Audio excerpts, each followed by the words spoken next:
مفتی طارق مسعود special. روزہ چھوڑ دیا تو صرف قضا ہے یا کفارہ ہے؟ اگر کوئی شخص جان بوجھ کر روزہ نہ رکھے تو قضا کرے گا یا کفارہ بھی دے گا؟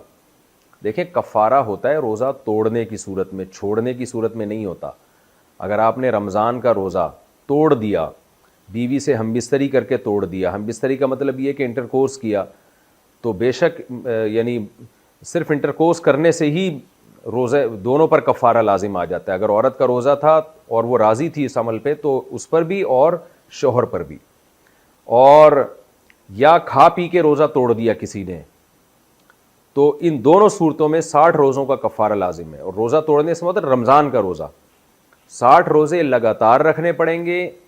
ایک روزے کبھی درمیان میں ناغا ہو گیا، چاہے بیماری کی وجہ سے ہوا ہو، تو نئے سرے سے دوبارہ رکھنے پڑیں گے۔ البتہ خواتین کو اگر درمیان میں مینسز آ گئے تو وہ دن خارج ہیں اس سے، جیسے ہی مینسز ختم ہوں گے دوبارہ کنٹینیو کر لیں، تو اس طرح سے 60 کنٹینیو کریں وہ۔ تو یہ ضروری ہے، یہ بہت بڑا جرم ہے، گناہ ہے رمضان کا روزہ توڑ دینا، اور چھوڑ دینا بھی بہت بڑا جرم ہے، بہت بڑا گناہ ہے، لیکن چھوڑنے کا کفارہ نہیں ہے، بعد میں ایک روزے کی قضا ہے بس۔